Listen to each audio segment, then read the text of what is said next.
Historical Society.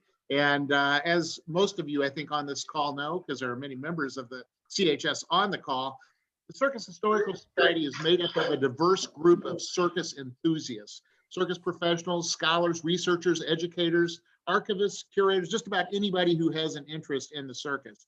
And this is an opportunity for us to talk about circus history. So if you're not already a member, I'm going to give you a commercial. Go to circushistory.org. $60 a year. You get a subscription to Bandwagon, which is our quarterly magazine, along with some other reduced registration fees for our convention and so forth. But I want to get right to it. I want to introduce you to our good friend, Lane Talburt. If you've been a member of the CHS for some time, you know that Lane is someone who has been a part of the Bandwagon. He's written over 30 articles that have been in the Bandwagon over the past number of years. But his real passion is he is a journalist and he is a storyteller. And he has also prepared over 100 videos where he's talked to different people. And so Lane, today I appreciate you coming on and sharing some of those videos on Circus History Live. Thank you. Welcome to Clifton, Texas. And for those of you who don't know where it is, I don't either. It's somewhere in Central Texas in the middle of Bosque County. That's Bosque. It's not Bosque, it's Bosque. And the reason I say that is because, like any place else, you gotta know the lingo if you're gonna tip. That's the way it is with a circus. You gotta know the lingo. I knew absolutely nothing about it when I started in 1999. Oh my goodness.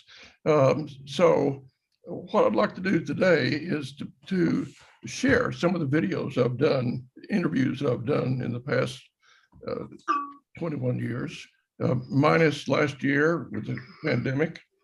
But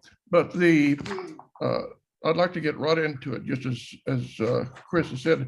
If you'll put up this sheet showing the videos that we're going to be doing. You got that? Kristen, I don't have that up. I'm sorry. That's all right, no problem. I'm going to be showing you 6 videos. everybody needs a program, 2 of right? them which are on YouTube. You may have already seen them. So the others are going to be excerpts from the interviews that I've done that you probably haven't seen. And there are going to be things that you probably have never heard about the people that I interviewed. And I think that's probably the neat part of what we're going to do today.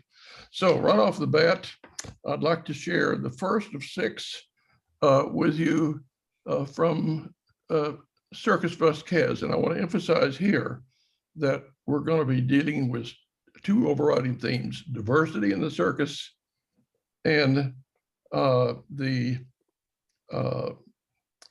change that's happening in the circus world. So let's see the first video.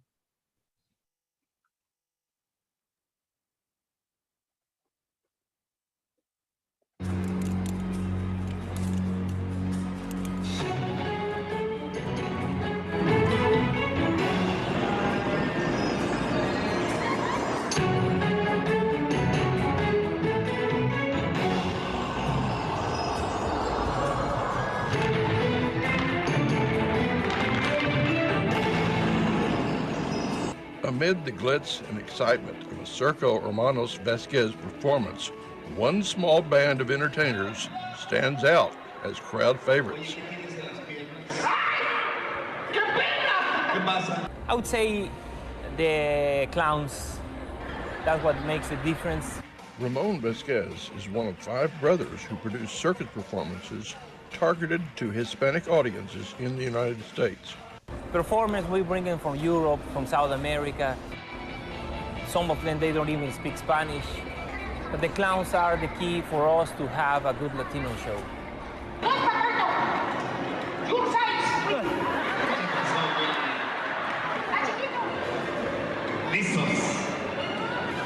Listo, Willy.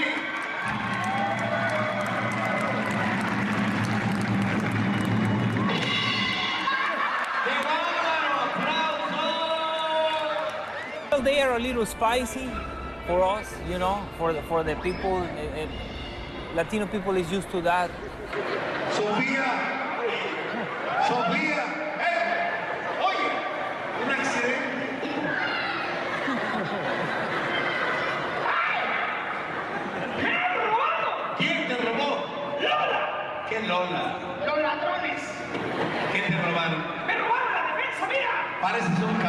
atrás la tienes. Pues atrás la tengo desde que nací. Nos vamos hasta Argentina. Ahora van a bailar un tango argentino. Maestro.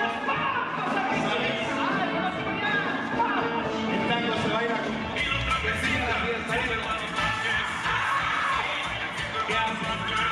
La peluca. No, no. Pobre Sofía. ¡Les gustó!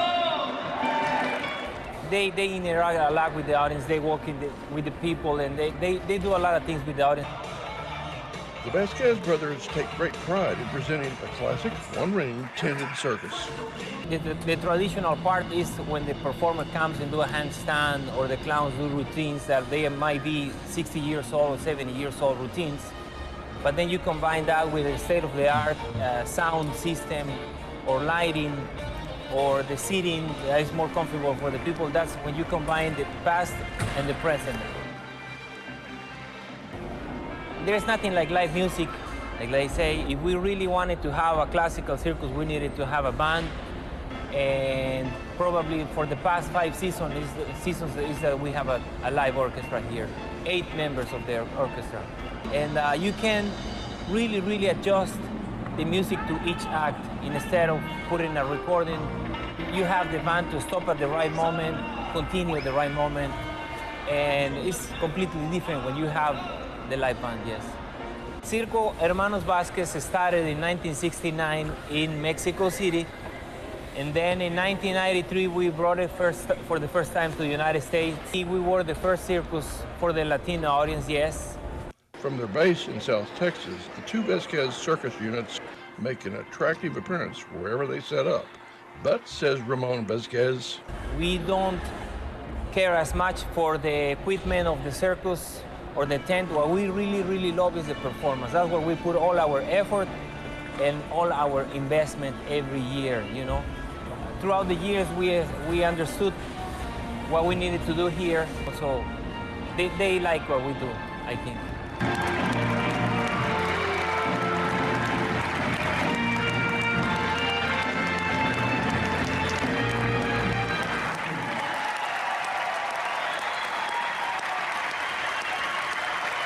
From Circo Vasquez in Queens, New York, I'm Lane Talburt. See you down the road. So Lane, you talked a little bit about the fact that we're dealing with diversity, not only in the circus, and the changes that are going on in the circus, but clearly, we see this with Vasquez, we see it with the Circo Hermanos Caballero, which is, I live in Phoenix, Arizona. They come and they set up for a month in Phoenix. Tell me a little bit about, what you see as sort of the changing demographics of the circus audience. Well, this is something that we have hardly really recognized that much over the years, and that is, let's face it, a lot of the performers on American circuses are from Mexico, Latin America, and especially South America. And this particular circus takes advantage of everything. But as the Hispanic audience is growing in places like Phoenix, Texas, even in Wisconsin and New York, Chicago, this circus has decided to focus on that market exclusively. All announcements are in Spanish, and yet, as you can see, the acts clearly translate for the audience. I'm not hearing you.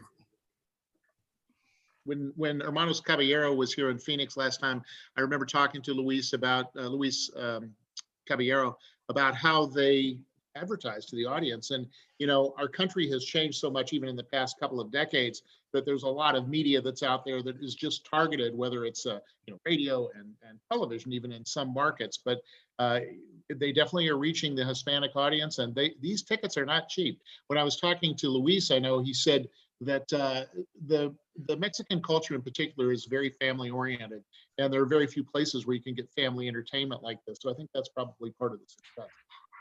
So what do you have next for us, Lane?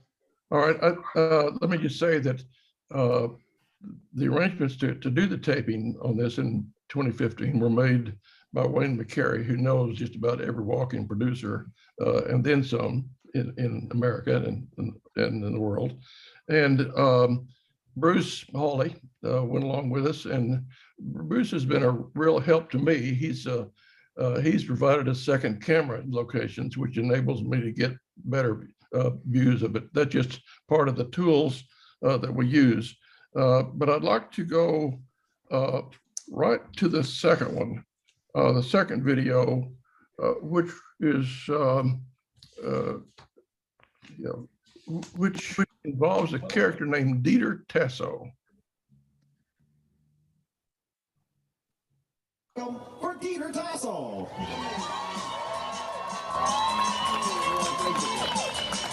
Whoa, you're very kind. You're applauding, and I haven't done a thing yet. I appreciate that. Wow. What a show. I can hardly wait to see what I'm going to do up here. Here's something that's kind of cute. Isn't much, but it's easy. Same trick a little easier. You like it. I do it again. I do it again.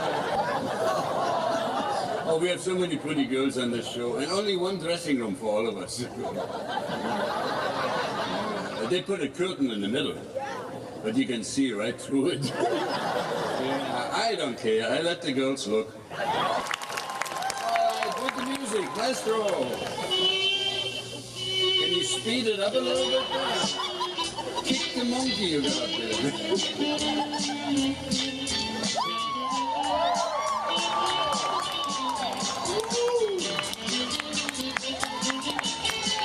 Slow down the music.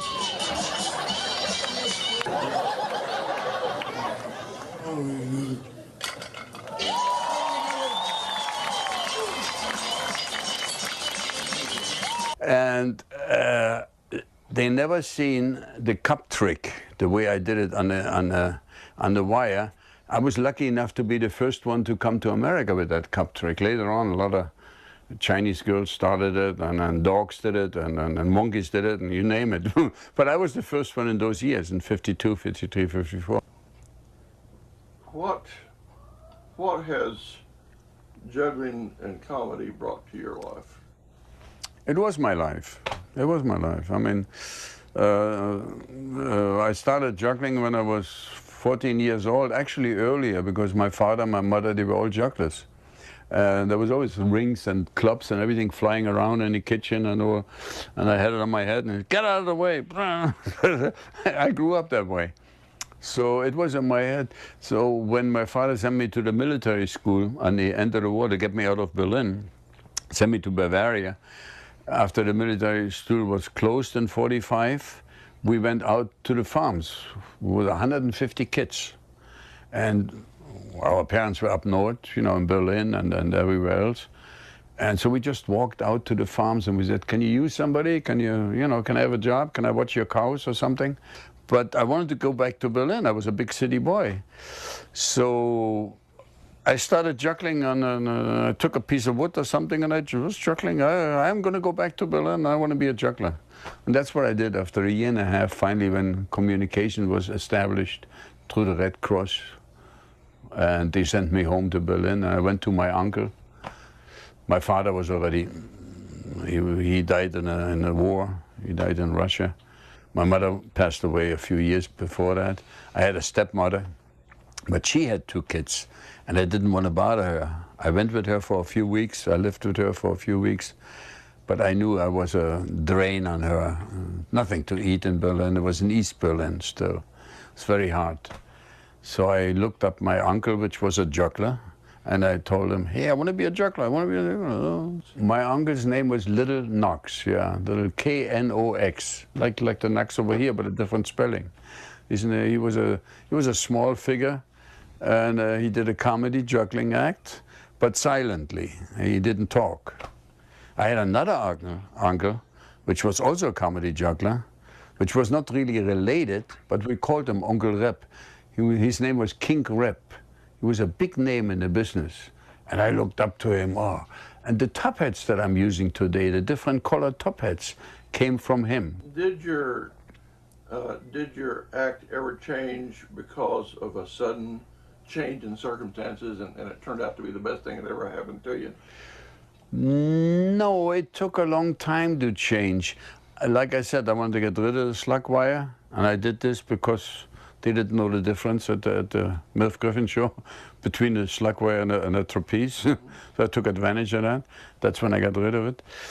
And I came into nightclubs, into one-nighters, so to speak, and they needed more time. They said, Dieter, you do a great job, but with 6, 7, 8 minutes, we can't do much. You got to do 20 minutes.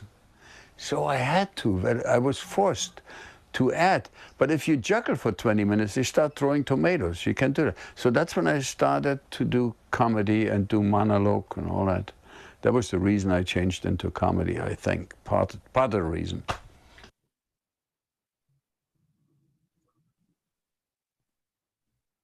Chris? Yeah, that was really interesting. You know, Dieter Tasso is one of those guys, and he obviously was at Tommy Bartlett up in the Wisconsin Dells for about 30 years.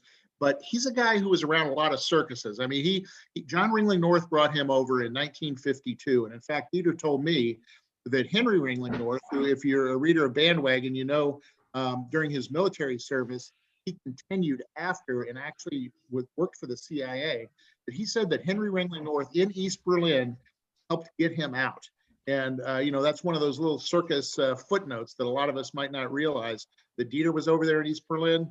It's 1950, late 1951, and Henry Ringling North actually got him out. What do you think? I mean, he's a guy who's in his 80s, and while he hasn't been performing for the last couple of years, I think he could still put those saucers on his head. Well, he did. And, you know, I think that one of the reasons that I put this on is to show the difference in the style of video that I'm doing and journalism for Bandwagon, White Tops, etc. And that is, I tend to be much more into circus personalities and less into circus operations, logistics. I love it. But I think that particularly in both White Tops and Bandwagon, I was among the first that really started doing the interviews. And the reason is partially because that's the way I was raised professionally. As a kid, I loved to listen to my uncles on my mother's side tell stories. And some of them I remembered, which I shouldn't remember at age 7. But I can remember jokes, but I can't remember facts. So go figure. But the other thing is that when I had my first newspaper job in McAlester, Oklahoma, the editor took me out one day to North McAlester in southeastern Oklahoma and said, "Kid, I'm dumping you on the street." I was getting ready to go into my senior year at high school. "I'm going to dump you on the street. I want you to find me a story. When you got it, call me and I'll come pick you up." So I searched around for a few minutes and found an old man sitting on a wood porch with a corrugated roof overhanging the buildings in this old part of McAlester. I went up to it and I said, I'd like to talk to you a little bit about something. Can I talk to you? Sure. So he proceeded to tell me about the tornado that came through McAlester in 1896, etc. Ever since then, I've loved doing interviews, and I've loved doing the interviews spontaneously with people that I've never met, which is often the way it is in the news business, Chris. Somebody gives you an assignment, you go out and do it. In my case, the assignments are self-generated, mostly by serendipity. So what do you have for us next here? So when I started, my dad, first of all, like many of you, took me to circuses when I was a kid. I saw a dog and pony show where I saw a dog jump off the ladder for the first time and a pony. And then my dad took me to see Clyde Beatty Railroad's show in the late 1940s, early 50s. And I saw Beatty fighting those lions and tigers in the arena. Later, I would meet his ring assistant, Junior Ruffin, who became the first African-American lion tamer in the business, trainer ashore. So I found out a lot of background by doing interviews with Junior at a CHS convention, by the way. I took him out of the meeting and interviewed him. Professionally, I worked for newspapers in weekly, daily in McAllister. The real key career change that I made was I stumbled onto a job as chief film editor, scriptwriter for WQY Television News in Oklahoma City, the NBC affiliate. This is in the early days of television news too, right? Oh, I was editing black and white news film, probably in candlelight, but I knew nothing. I had never touched a piece of film in my life. So it was really throwing me into the deluge. And for a year, in the space of a year, I finally figured it out years later. I must have written scripts and edited film, at least 1,000 films for newscast at noon and 6 or 6 and 10. I was so glad to get back in newspapering in Texas that I said, Lord, get me out of this situation. I'll never mention video again in my life. Well, your first love is that's an old story. So then I went with a career in Bell for 26 years in the Bell system in places like Dallas, Topeka, St. Louis, Washington, New York, back to Dallas. And in the process, I picked up the video bug again and used video a lot doing documentaries where I would go out and interview customers, corporate executives, employees, bring it back in a documentary style package for showing to our top management, which became the gist of a lot of change when you hear from these consumers, customers, and employees firsthand. And that's the power of the medium. That's the power of what we're seeing here today. So when I started doing this, I just want to interrupt, sorry, but if you're not familiar with Lane's work, he's on YouTube. There are 150 videos there that he's done with various circus topics, and I really encourage you to go and check that out after this presentation. But I sorry to interrupt, Lane. I stumbled, like so many things in life, into doing circus videos quite innocently. I saw Carson and Barnes Circus set up in Gladewater, Texas in the spring of '99. I couldn't, there was a junior billboard that caught my attention. They were there that day as I passed through. Didn't see the performance because I had to get down the road, but it got me interested, and I called Carson and Barnes' office. After all, they're in Hugo, which is only like 60 miles south of McAllister, and said, I'd like to follow the circus a little bit. So they gave me some instructions and where to pick them up. This was a selfish thing on my part. It really was, Chris. I had no idea who was doing what to whom and where in the circus world. I'd never heard terms like cherry pie, route card, Donaker. I was so dumb, how dumb was I, that I thought a casting net was a set of castanets. I mean, that's how dumb I was. So I set out to change my ignorance. Let's just put it that way. And I did it by doing these interviews one at a time, not knowing in the great majority of cases who I was up, anything about the person I wanted to interview. I just walked up in the backyard or whatever. I want to talk to you about the circus. Again, back to that interview in McAllister with the old man. So I used the tools of newspaper writing, doing the editing and writing scripts, and that's how I got started. And the first intent, by the way, original intent, my first video interview that I did in October '99, and I'll get into that later, but was to prepare an article for White Tops. Can I say that on this? Sure. Okay, all right. And so it was time to get on with it. That's how I picked up the stuff. Let's go on to the next tape. But that would be the King Charles Troupe, right? And you know, we've got on the call with us right now, Kip Jones too. So Kip, we may come to you after this. If you can open up your mic, we might have some questions for you here too. Yes, sir. Here we go.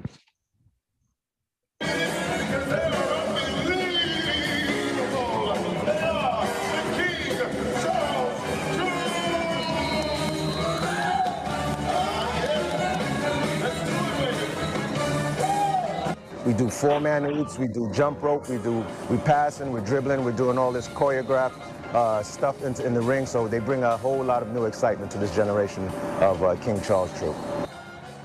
I think one of the biggest challenges have probably been getting guys accustomed to this lifestyle of living on a train, doing X amount of shows per week, anywhere up to 10 to 11, 12 shows a week. And we have interacting with some of the older members, so it's kind of that old with the new. I did 12 years on Ringling from 1969 to 1980. And Mr. Feld took us to Las Vegas with Siegfried and Roy. I go back as far as to some, I would say about the late 70s is when I probably joined as a King Charles II Jr. I had a gymnastic background, which some of the other guys in the neighborhood back in the South Bronx had, and that's how we got our involvement with the original troupe. You came from not one of the very best, richest neighborhoods in the world. South Bronx, baby. Needless to say, as everyone knows what drugs and the effect of things done in our country like it's done in all around the world. And unfortunately, a lot of the young men, my contemporaries, who I was going to school with and coming along with, didn't quite make it out of the neighborhood, and it was falling victim to a lot of the vices that was, all around us, surrounding us here in New York City. We were riding around on our unicycles there up in Crotona Park area of the Bronx, playing basketball, having fun. And the circus was the furthest thing from our mind. And I would say probably just the guidance of Mr. Irvin Feld and Mr. Jerry Lee King. These two men just knowing the things that we needed, that we were street kids, the discipline that we were going to need. I know it might be hard to believe, but I think these guys are a lot easier to get along with. I almost said stomach, but to get along with or to what have you. But because we just came in with a lot of issues. These guys are not presenting, I don't think, half the problems that we present, the challenges. Presenting the challenges to me, half of the challenges in which we presented to Mr. King and Mr. Feld. We were, we was a bunch to behold. Whether it was our BB guns running around shooting up the train, or racing our cars down the road by the train car, or running around on the train and being on parts of the train that you're not supposed to ride on, guys. We was like a full-time job. So what is your role with the show today? and then what is Kip's role? My role today, I like to think that I'm just trying to keep them connected to the overall vision of Jerry King for us. Just to be positive examples, do something, you have a craft that you do, and you do it very well. Respect it, and do it to the best of your ability, and stay close to the idea. And the idea was about building character, really trying to be the best person you can be. And when is the last time you were able to do something for somebody that can't do anything for you? Well, this is a very top-notch production. It's very disciplined, so we actually had to carry a lot of those moral values over to this show. So, the way that we act with staff, performers, and as well as the audience as well, too. We're always trying to be professionals in everything that we do. Regardless of what they may think, I don't think it's the greatest King Charles Troupe I've ever seen, but then again, I'm biased. I had a chance to be in some pretty good King Charles Troupes, but the fact that these here cats, I do feel like they got some upward development to go where they can really rock these buildings like these Barclay Centers. I want to see them rock. Just like that. They are ladies and gentlemen. Give it up for the King Charles Troupe!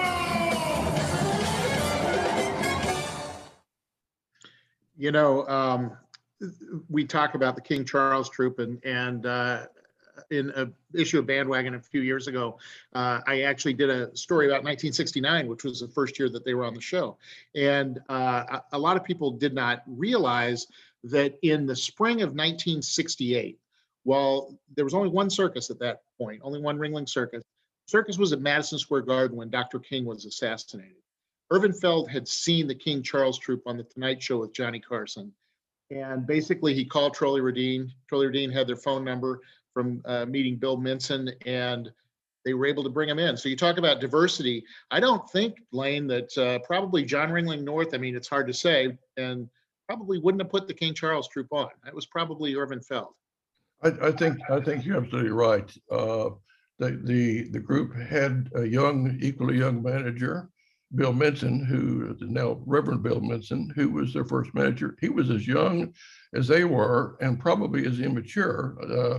They were a nightmare from where to go, but they were an instant hit in the Madison Square Garden when this Ringling opened there in the spring of '69. So much so that the next year, instead of putting him on the Blue Show, the rodeo unit, they brought him back to Madison Square Garden.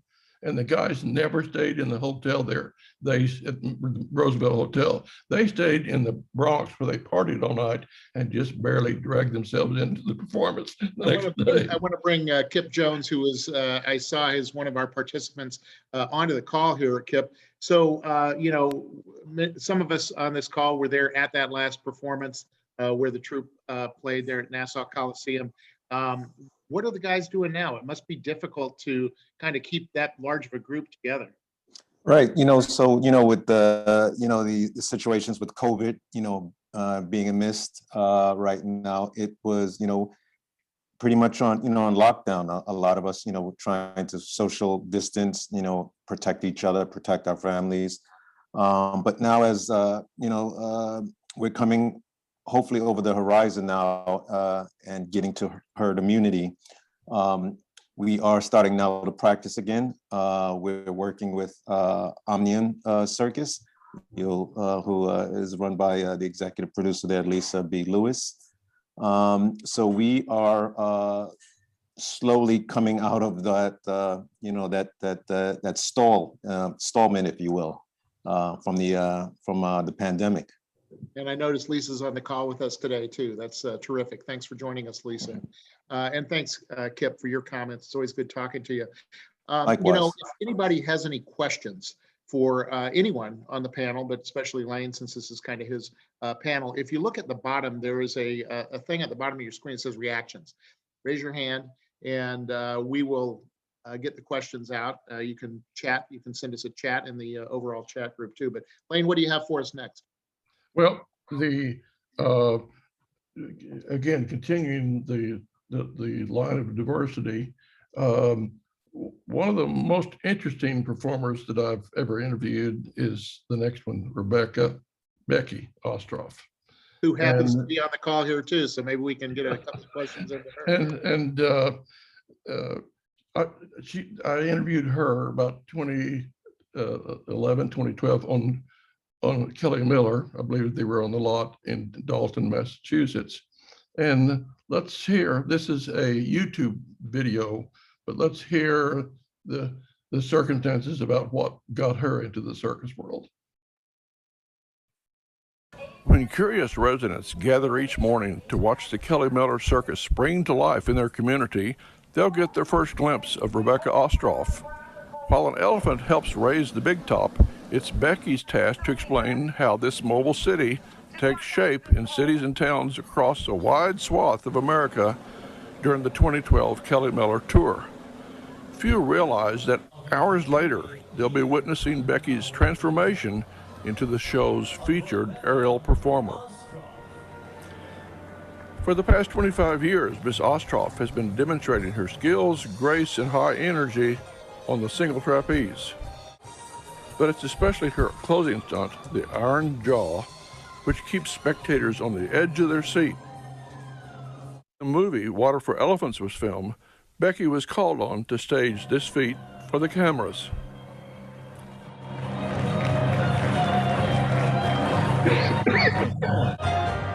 Being a circus performer was not her intended career path.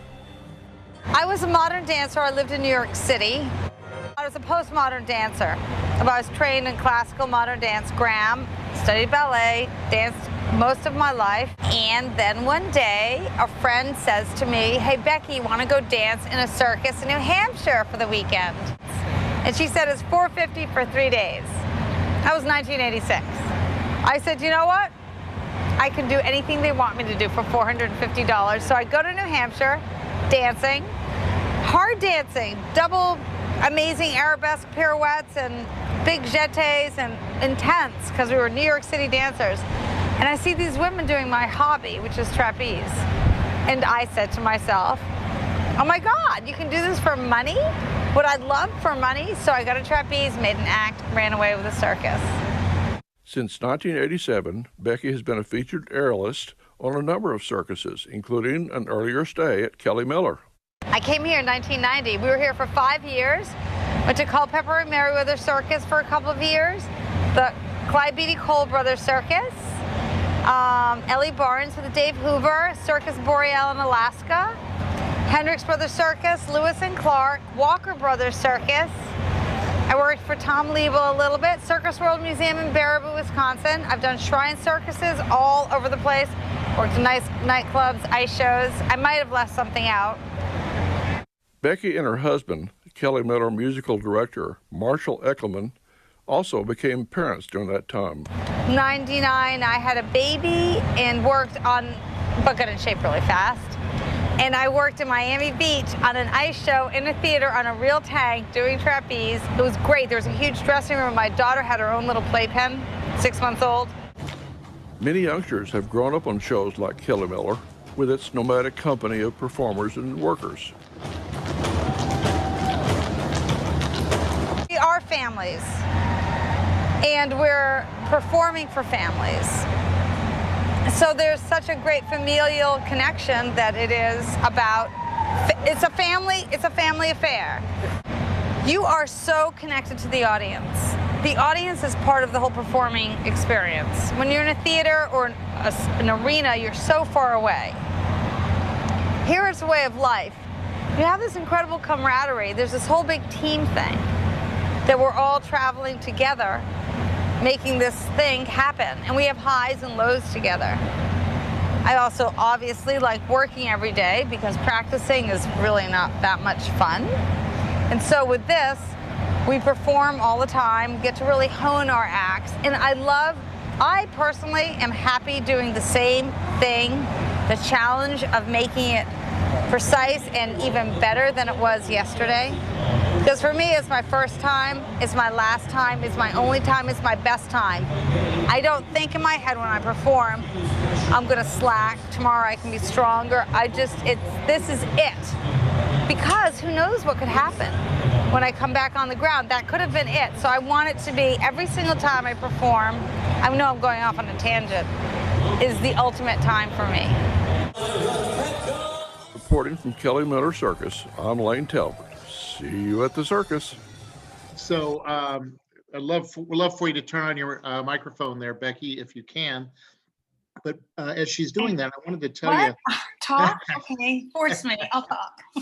You know, and I just want to sort of do the tease ahead to what's coming too here, because when you take a look at the videos that we've seen so far, you know, all these videos have been made within the past 10 years, but the circus business has changed so much within the past 10 years. And I know that Lane has a video that he's going to show us a little later on of a new type of circus that he saw just a couple of weeks ago. So that's your tease. And Becky, thanks for joining us. Lane, is there any question you wanted to ask her that you didn't? Yeah, Becky, this is an ambush interview, as we call it in the news business. No advance preparation on your part. So good luck to you, my friend. Tell me how your career progressed since being on at that time on Kelly Miller. What were your roles? Oh, on Kelly Miller, I started out doing single trapeze and dancing with Carolyn Rice. And then And then I became the ringmaster and the performance director and the press person and the costume in charge person. And I drove a truck. And I had to deal with animal activists. And yeah, I don't know, maybe I did something else. One of your good friends, Tivana Lubis Brown, whose mother used to perform with, what was her name? Pete and Isabel. Yeah. You're talking about Tavana's mother, Isabel, and her dad, Pete. They performed together. That's right. And Tavana became the general manager, and I was the performance director, press person. And we were on Kelly Miller in the 90s, just being little trapeze girls, sticking rhinestones on our face and pointing our toes. And then we became management. That was kind of fun. Thanks, Becky. Okay. Lane, that was great. Really, thanks for joining us, Becky. I know that we kind of put you on the spot there. Lane, what else do you have for us here? Well, quickly, after all this time, I'll go back to the very first interview I did on video in October 99 on the Georgia State Fairgrounds in Perry, Georgia. This one had been set up in advance, but I had never heard of the name Ward Hall, never. So I didn't need to say when I met him on the midway of the Radhofer Carnival, we made arrangements to interview the next day. In the meantime, a cloudburst came up. The fairgrounds was closed the next day. 7 inches of water in the sideshow tent. So Ward had plenty of time to do the interview, which was what he likes to do. Ward is a talker, a front talker, and as a matter of fact, he's also a character. So much so, when I interviewed his partner, Chris Christ, I asked Chris, if someone came to you for a reference, a character reference for Ward Hall, what would you say? He said, "Oh, I would say he's a character," and he is, and we all love him. This is a later interview that I did with him in Peru during the Peru Circus Week in 2013. Well, with Ward, it might have been 1913. Yeah, well, you know, seeing as how he was born in 1930, it was a little more premature. So this is an interview where he bristled just a little bit when I asked him what he thought about the grift on Daly Brothers Circus, which was the first circus he was on in 1946. Here it is. Daly Brothers Circus was a grift show. They had an outside joint, which was a set spindle. They had short-change artists on every ticket box. They had a broad mob, 3-card monte, and a shell game, the nut mob, in the sideshow. And when that show became a 5-ring circus with that huge tent, he could seat about 9,000 people. Now, if you were doing big business and you had a full house in the circus, you had 9,000 people at a performance. And we'll say 2 shows, full houses, 18,000 people on the day. If those games were working at what would be lightning speed for them, because you had to go through the thing like I told you before. You let them win, and then you get a little bigger, and you finally get into the big money, and then you make the score. You take the money. And of course, there's 3 or 4 outside men to edge them on and do the changes. But the point is, if they were working full blast and making one score right after another pretty fast, they couldn't work to more than 200 people in the day, which meant that there were 17,000 to 800 people who saw a wonderful circus and didn't even know the games were there, okay? When I was with the Daily Show, the ticket wagon sat directly across the midway from the sideshow ballet platform. That ticket window was the only place that you could get a ticket for the circus. Then came along phone promotions, and the tickets were being sold in advance. And now the people would come. I've seen it on the Beatty show. I've seen it when I was on the Toby show. People would be in a line for a city block long with their tickets that they'd already bought their tickets, but they're lined up to get into the circus. And they're coming later because they've already got the ticket. Jimmy Silverlake gave me one of the best lines I ever had to use on the Valley. Ladies and gentlemen, your attention, please.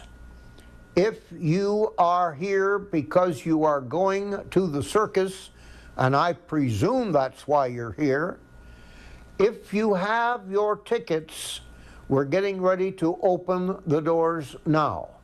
If you do not have your tickets yet, the ticket wagon is open and it's right over there. Now, if you have your tickets, please get out of that long line and come right up here to the doors, because when we open them, there are 5 gates to enter the circus big tent. Please take your tickets out, hold them in your hand, and have them ready for collection.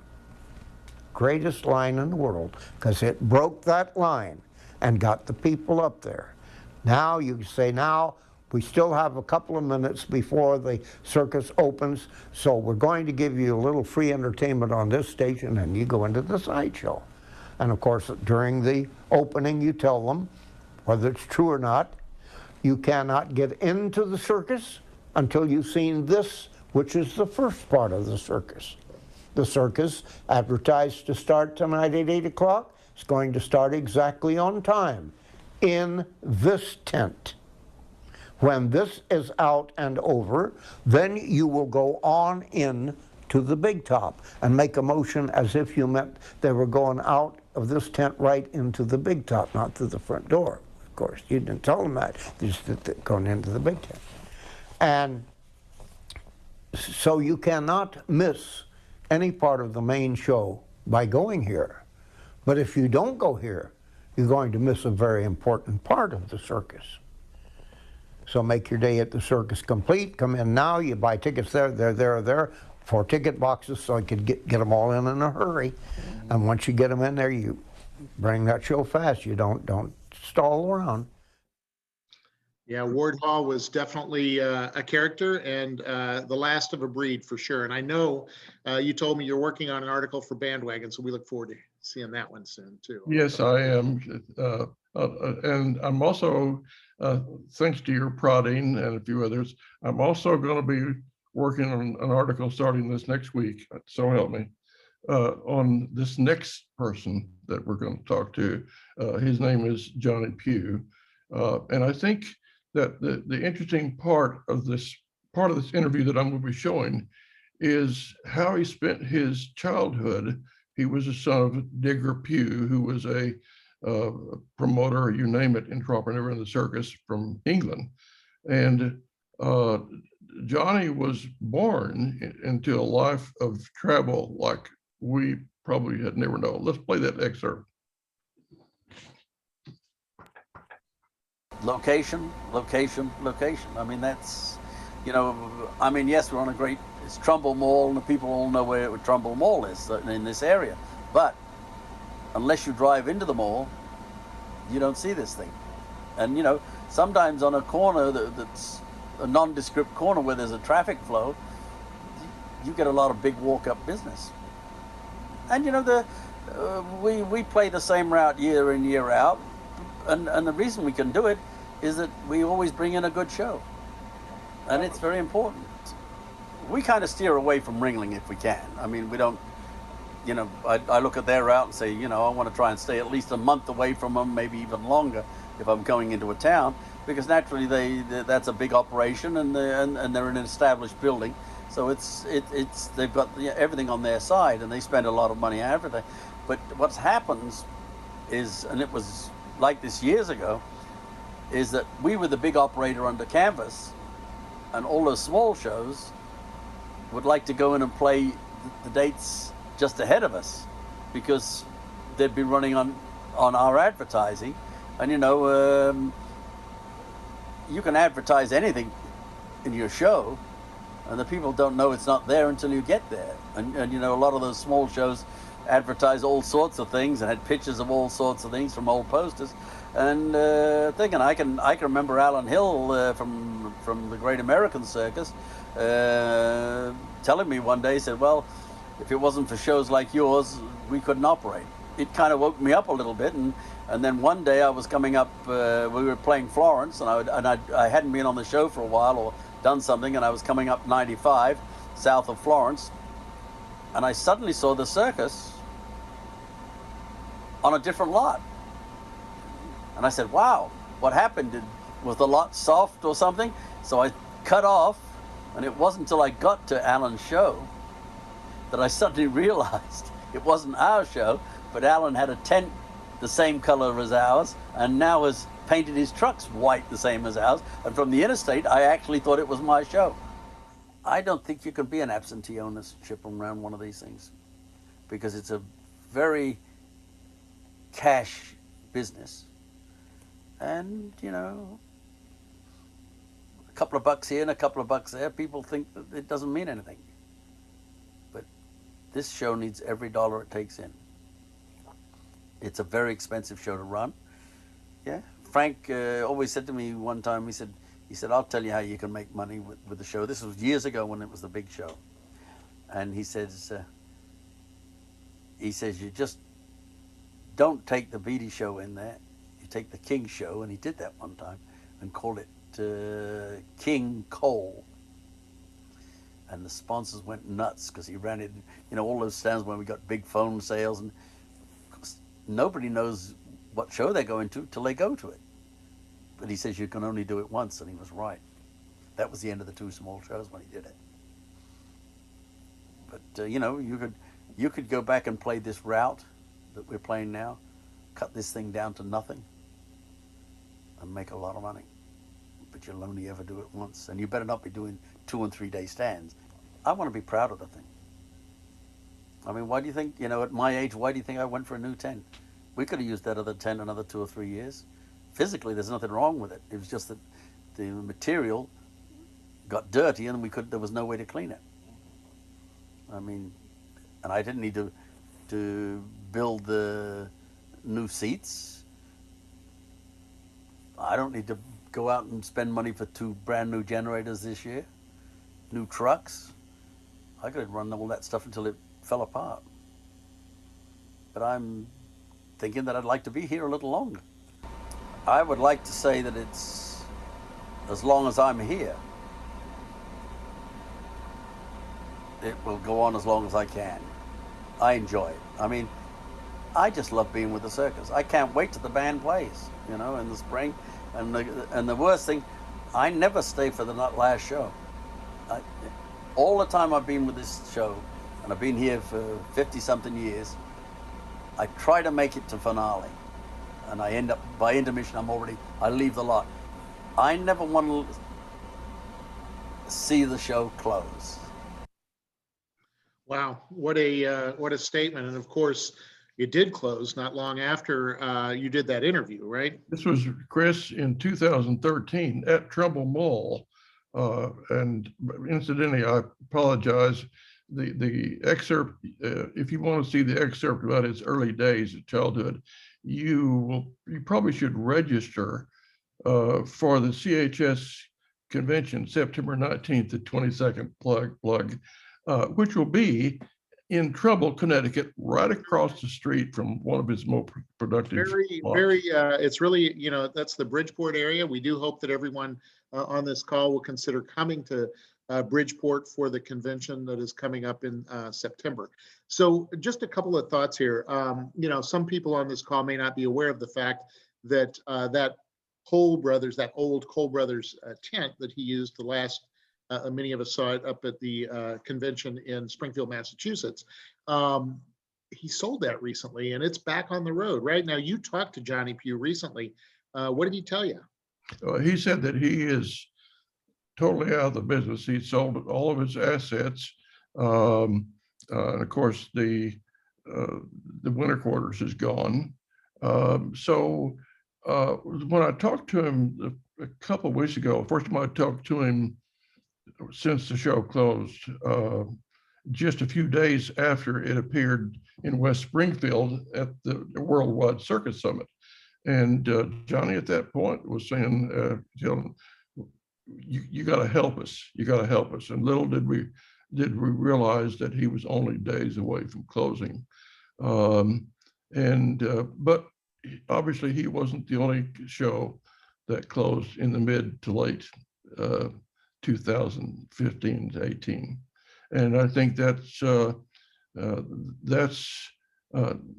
bad news, and all of us are waiting to see what is going to happen with the Ringing Brothers, what's going to happen to these other shows. Any comments before I go to the blow off? You know, the only thing that I want to say is, again, it's kind of what I said a little bit earlier. We talked about a lot of circus titles on this show. Everything from, Ringling with the King Charles Troupe, the Cole Brothers show that Johnny Pugh had. Rebecca was telling us about her times on Kelly Miller and a bunch of other shows. It's just a different time right now, and the pandemic has certainly affected all kinds of entertainment, but especially outdoor entertainment. So tell me a little bit about what you think we're going to see in the coming months and maybe even the next coming years to sort of move the circus to the next. Before we do that, I have scheduled Ward Hall to give a curtain call. And I do this because it shows the importance of videotaping these guys anywhere you can get them. In this case, it was in the Seder Circus practice arena in Sarasota, which is that round bully tent. Poor lighting. The lighting was coming to back, and I had no advance notice of how I was going to proceed. So I was reacting to everything. I placed the camera near a speaker so I could get decent audio. I think what's important is what Ward Hall is saying here about the formative years of his life. Listen to this.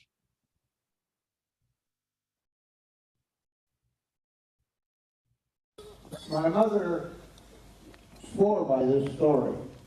I was born in Trenton, Nebraska, a rural farming community that, to my knowledge, over the years, research shows that maybe 2 small circuses had played it in the entire time this town existed. And we were living with my great-grandmother, and I was about, she said, 3 or 4 years of age, I believe. And I took 2 kitchen chairs and I put them back to back with about that distance between them. It was a cold January night in the early 1930s. And I threw a blanket that my mother had given me to keep me warm, and I put it over these chairs. And I was playing under the blanket. And my mother asked me, "Ward, what are you doing?" And I replied, "I'm playing in my circus tent." They never figured out where I had ever heard the word circus, let alone know that there was a tent. And I sincerely believe I was preordained.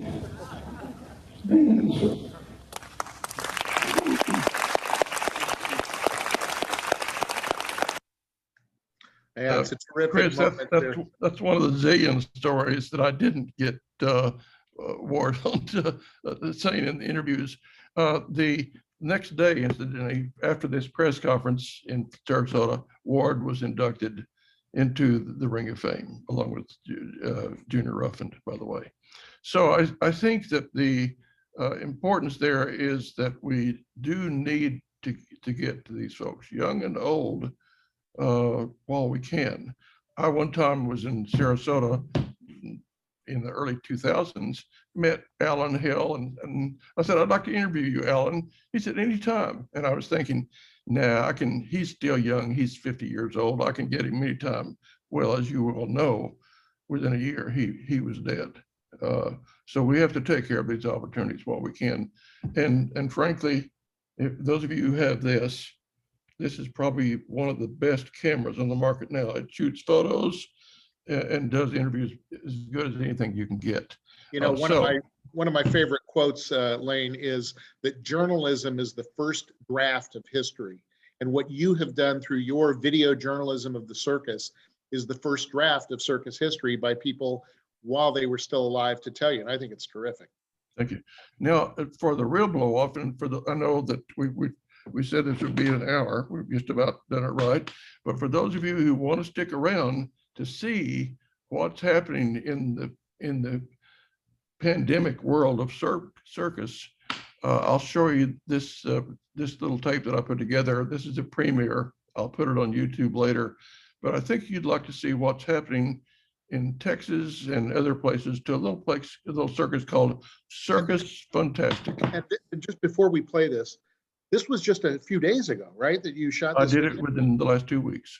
So, it's I don't know if history in the making. I don't know if I think you address it in this video, but this Circus Fantastic, is actually kind of what Carson and Barnes has evolved into, at least for this year of the pandemic. The whole thing, and it'll become clear in the video, I hope.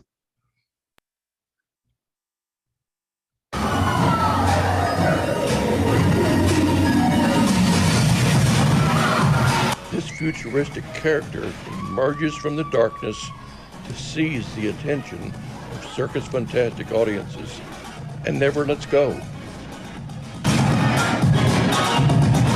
As soon as the lights turns on, you always be like, wow. I do the laser man. It's like a little light that goes over the fog machine, and you can see the beam of it, and I just do like kind of dance with it. Bending but not bowing to a pandemic on the wane, performers on this small indoor circus are bringing live entertainment to small communities in Texas and Oklahoma. It's a really small show. We call it a Circus Fantastic. The people is still scared with the COVID and all this stuff, but it start coming out. Even if it's maybe 5 people in the show, we're trying to do our best because they pay the ticket. And we have to adapt to any place we do the show.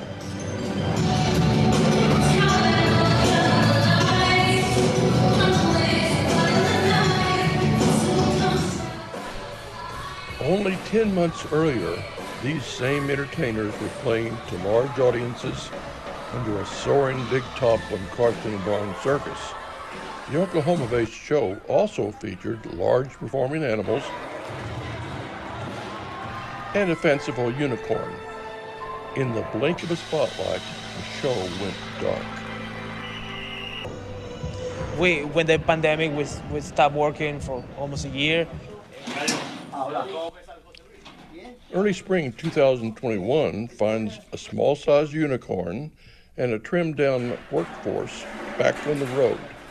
They're testing the circus-going public's acceptance for a new show title and revised format, minus performing animal acts in smaller cities and towns. We just try continue the tradition with the circus with this little show, see if it's working.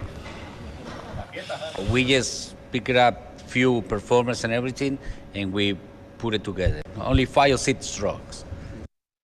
Setting up in buildings like these in Hamilton and Breckenridge, Texas, poses a set of problems. It's a little bit difficult because normally we got a routine to do it with the tent, you know, like we come and put the tent out, seats and everything, and we're ready to put the show.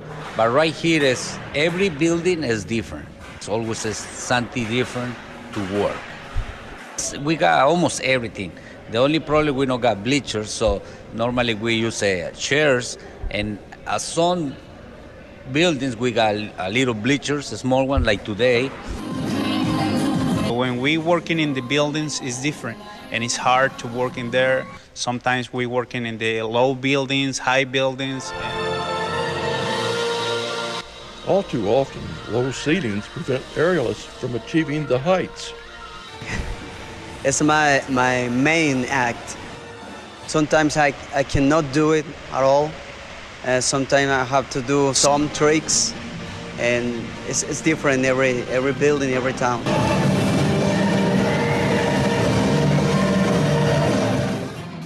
No such restrictions keep Portugal's wife, Joanna Rennie, from demonstrating her rollerbola balancing and juggling skills. She also offers a bouncing ball stunt. Other so-called ground acts go on without hindrance.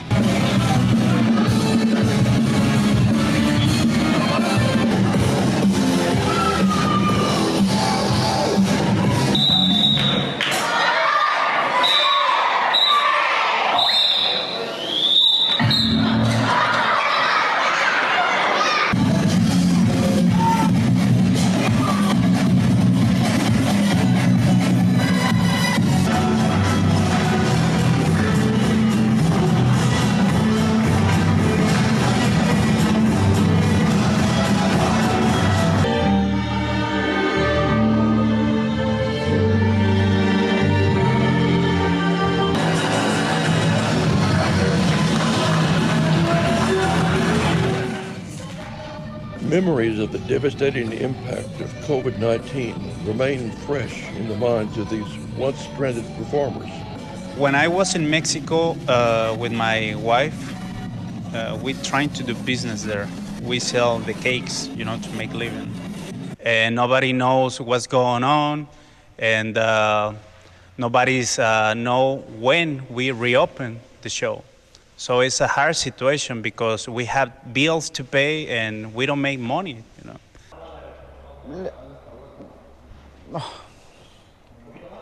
Don't like it, pandemic.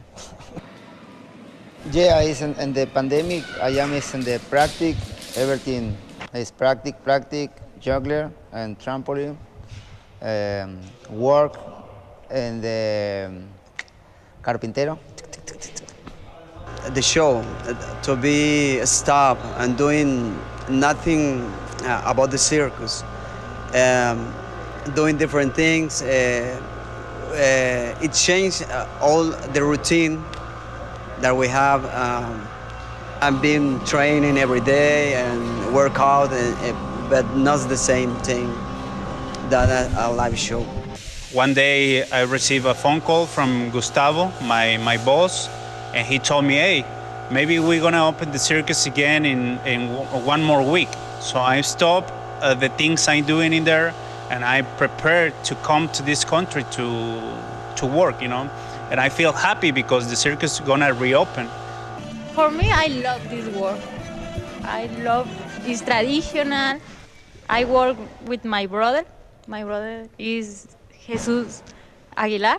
Every day we're trying to do our best for the audience, Even when it's not too many people in the show. Some days it's hard to stand up, wake it up in the morning, because my body is feel too pain, When you in the ring, everything is gone, The pain, if you think too much about your family is far from you, you living all that thing in the back. I think the emotion of the people, you can see the face, they look amazed from what I do.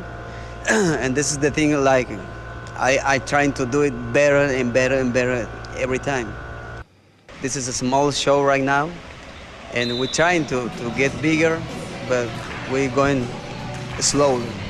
The show's manager recalls a circus fan asking when he could see the parent Carson Barnes circus once again. If in the future we see the circus start coming out, we take Carson Barnes back again with the tank, with the petting zoo and everything. So. In the meantime, what makes it a good day for you on the circus? Every day. You know, you go to the next town and it's raining or it's hot or the building is small or, you know, and every day is different. And then you can enjoy every different weather, different people, and, you know, to travel on the road in the morning. I don't know, everything is a good day for me in the circus. Reporting from Circus Fantastic in Texas, I'm Lane Talburt, and may all your days be circus days.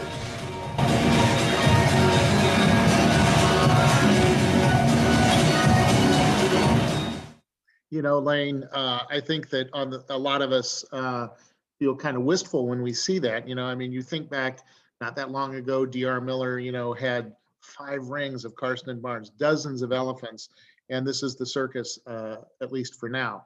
But I'm also reminded that the circus lives in a lot of places, and this is where right now it lives. And with people like, you know, Lisa Lewis, who's on this call, who is launching a new circus, and people like, you know, Kip Jones with the King Charles Troupe out there.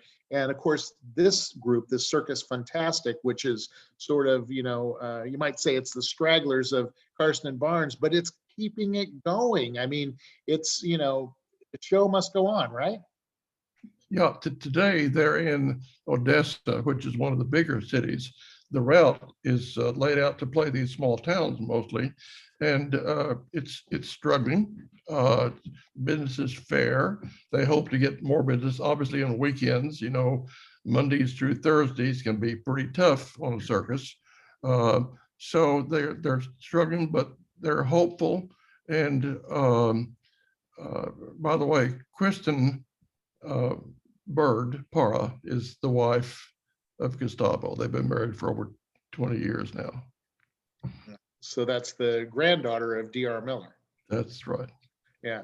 So, folks, I really appreciate you joining us. I wanted to tell you that we will be doing another edition, and Lane, obviously, another edition of Circus History Live coming up in just a few weeks. And Dave Carlion, who is a historian, a writer, and also a pretty darn good clown who, you know, was on the Ringling Circus, is going to be our guest next month. We hope that you join us for that. I also want to just kind of, again, give another plug for the Circus Historical Society. You know, we're an organization that's been around for many, many decades now, but we're still bringing in people who are enthusiastic and have a passion for circus history. So if you haven't already joined, I really urge you to go to our website, circushistory.org. And if you're already a member, make sure that we've got your information in there, because we have a brand new website, which I think is pretty exciting. So circushistory.org is where you can join or see some of the new exciting things that we have. This particular video will be shown not only on YouTube, but will also appear on the circushistory.org website. Lane Talburt, we look forward to reading some more of your writing in Bandwagon coming up. And thank you again for joining us, and thank each of you for joining us as we wrap up another edition of Circus History Live. Thank you all. Thank you, Lane. Chris? Thank you. It was very, very interesting. You. Thank you. It was great. Thank you, gentlemen. Great job. No, I don't know. Great job. Wait a minute. Thank you, everyone. It's been great. We appreciate it. We've had fun. See you next. That's what the circus is all about, isn't it? Thanks, and Chris. Really enjoyed it. Thanks. See you guys. You all. Thanks, Chris. Really enjoyed it also. See you, Wayne.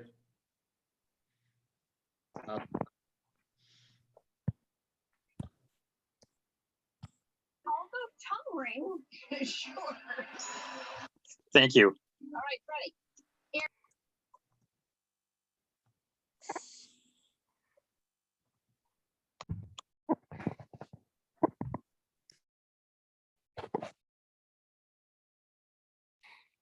Thank you for everything. It was great. Here for more.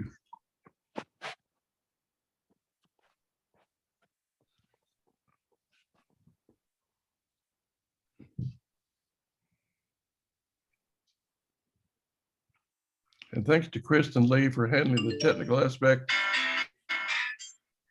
That was amazing, Lane. Thank you.